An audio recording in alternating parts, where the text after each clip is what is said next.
ദൈവത്തിന് സ്വസ്ത്രം. ഞാൻ ഷീലയുടെ പാർട്ടിയാണ്. ഷീല ആദ്യം ഭയങ്കര എമ്പുരാൻ പാർട്ടിയായിരുന്നു. ഇന്നലെ ആയപ്പോൾ ഷീലയും പിരിഞ്ഞിട്ടുണ്ട്. ഞാൻ ഒരിടത്തുമില്ല, സിനിമ കാണാനുമില്ല, സിനിമ കേൾക്കാനുമില്ല. ഏതായാലും ഒരു കാര്യം ഞാൻ പറയാം, ഒരു സമുദായത്തെ അപമാനിക്കുന്ന ഒരു സിനിമ പിടിക്കാൻ അനുവാദം കൊടുക്കാൻ പാടില്ല. ആ സെൻസർ ബോർഡിൻ്റെ നടപടി തെറ്റാണ്.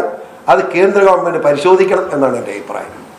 ഒരു സമുദായത്തെ പൂർണ്ണമായിട്ട് അവഹേളിക്കുന്ന രീതിയിൽ എന്തിനാ ഇത് ഉണ്ടാക്കുന്ന ഈ സിനിമ എന്ന് പറഞ്ഞ മനുഷ്യൻ അത് തന്നെയല്ല. 6 വയസ്സുള്ള കൊച്ചു പറയാം, എനിക്ക് ഈശോയേക്കാ ഇഷ്ടം ചെകുത്താനെയാണ്. കണ്ടായിരുന്നു പോരെ? നിങ്ങളുടെ ഒരു കൊച്ചു മകൻ അങ്ങനെ പറഞ്ഞാൽ എനിക്ക് ശ്രീരാമനേക്കാൾ ഇഷ്ടം ലൂസിഫറിനെയാന്ന് പറഞ്ഞാൽ എങ്ങനെ ഇരിക്കും?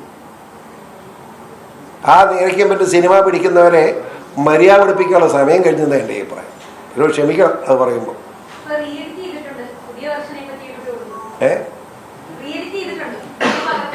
ഞാൻ ചോദിക്കട്ടെ സഹോദരി, 17 ഭാഗം വെട്ടിക്കളഞ്ഞെന്നാണ് പറയുന്നത്.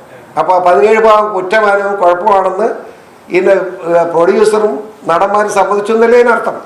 അപ്പോൾ ഒരു കൂടുതൽ വർത്താനം പറയണം, നമ്മൾ തർക്കം വേണം. കുഴപ്പമുണ്ടായിരുന്നുവെന്ന് സിനിമയുടെ പ്രൊഡ്യൂസറും ഡയറക്ടറും സമ്മതിക്കുന്നത് തുല്യമാണല്ലോ. 17 ഭാഗം കട്ടി, നമ്മളാർക്കും ഇന്ത്യയിലെ ഭാഗം കട്ടികൾ നമ്മൾ പറഞ്ഞു ഇല്ലല്ലോ.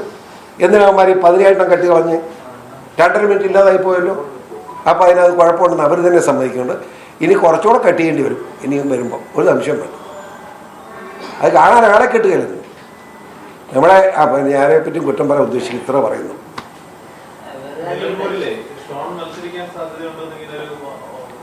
ഇലക്ഷൻ ആകട്ടെ. നിലമ്പൂരിൻ്റെ പ്രത്യേകത, നിലമ്പൂർ എവിടെ? നമ്മുടെ ഹരിയാടൻ്റെ അങ്ങ് മരിച്ചില്ലേ? അൻവർ രാജിവെച്ചോടത്തില്ലേ? അവിടെ ഏതായാലും ഷോൺ ആയാലും പട്ട് കാണിക്കുമെന്ന് എനിക്ക് തോന്നലില്ല. ഏതാ എനിക്കിട്ടോ? അതിപ്പോൾ SDP മാത്രമാണ്. പിണറായി വിജയൻ്റെ കേസ് എത്രയാണ്? ഒരു 5-8 അതിങ്ങനെ നടന്നുകൊണ്ടിരിക്കും. മിനിങ്ങാന്ന് കാലും മേലാതെ ഏൽക്കാൻ മേലാതെ കാലും പൊട്ടിയിരിക്കും. എന്നിട്ട് ഞാൻ കോടതിയിൽ പോയി. വേറെ കോടതിയിൽ ഔദാര്യം കൊണ്ട് എൻ്റെ കാല് പൊട്ടിയതൊക്കെ വേദനയാണെന്ന് മനസ്സിലായെന്നായിരിക്കുന്നത്. വളരെ വേഗം കൊള്ളാൻ പറഞ്ഞോളൂ. അങ്ങനെ ഒന്നെങ്കിൽ ജാമ്യം കിട്ടിയിരിക്കുക. അത് 4 പ്രാവശ്യം പിടിച്ചുകൊണ്ട് പോയി. അതൊക്കെ പോകും. പിണറായി വിജയന് സന്തോഷം, എനിക്കും സന്തോഷം. പിന്നെ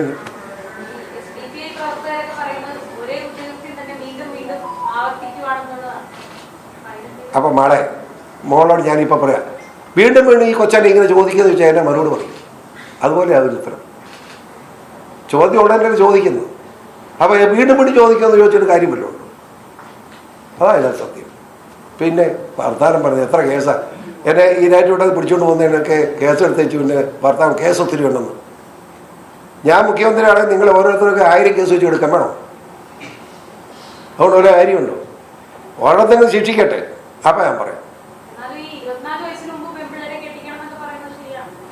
എൻ്റെ അഭിപ്രായം ഇപ്പോഴും കുറച്ച അഭിപ്രായമാണ്. കാരണം പിഴയ്ക്കാതിരിക്കട്ടെ കൊച്ചുങ്ങൾ. സത്യം സങ്കടകരമല്ലേ പെണ്ണുങ്ങൾ ഞാൻ തെറ്റിദ്ധരിക്കുക അങ്ങനെ പറഞ്ഞല്ലത്. ഞാൻ പെണ്ണുങ്ങളുടെ വിവാഹപ്രായത്തെപ്പറ്റി ഒന്നും തർക്കമില്ല. ഞാൻ ഉദാഹരണം ചൂണ്ടിക്കാണിച്ച എന്താണെന്ന് ചോദിച്ചാൽ, മുസ്ലിം സഹോദരങ്ങളുടെ അവിടെ ഞാൻ ഈരാറ്റുപേട്ടക്കാരനല്ലേ, അവരൊരു കാര്യം ചെയ്യും. പെൺകുട്ടികൾ ഒരു 20-21 വയസ്സിൽ ഇപ്പോൾ അവർ കല്യാണം കഴിക്കും. അത് കഴിഞ്ഞ് പഠിച്ച IAS എടുക്കുക എത്ര മുസ്ലിം പെൺകുഞ്ഞുങ്ങളുണ്ട്, നല്ല മിടുമിടുക്കികൾ. ജോലി കിട്ടിക്കഴിഞ്ഞ് കല്യാണം കഴിഞ്ഞ് ജോലി കിട്ടി എത്ര പെണ്ണുങ്ങളുണ്ട്. അതുകൊണ്ട് അവർക്കൊക്കെ ഈ ലൗകികാതിലൊന്നും പെടുന്നില്ല. മനസ്സിലായില്ലേ? നമ്മുടെ മുസ്ലിം കുഞ്ഞുങ്ങൾ ഗുണമറ. അതുപോലെ നമ്മുടെ ക്രിസ്ത്യൻ കുട്ടികളെയും മാതാപിതാക്കന്മാർ ഒരു 24 വയസ്സാകുമ്പോഴേക്കും കല്യാണം കഴിച്ചയച്ചാൽ നന്നായിരിക്കും എന്നൊരു അഭിപ്രായം ഞാൻ പറഞ്ഞ വലിയ പാപമുണ്ടെന്ന് എനിക്ക് തോന്നുന്നില്ല. നിർത്തായില്ലേ? അതെ, വിഷയം മാറ്റിയാണ്. എനിക്കത് മനസ്സിലായില്ല. വിഷയം ഇവിടെ എന്താ? നിങ്ങൾ വക്കഫ് കാര്യം പറയാനാണ് സാധനം കൊടുക്കും. പൊക്കോട്ടെ. വക്കഫല്ല ഒരു കാര്യം എനിക്ക് പറയാനില്ല. അതിന് അത് കൊടുക്കുക. വാർത്ത ഇപ്പോഴത്തെ വിഷയം കൊടുക്കുക. പൊക്കോട്ടെ.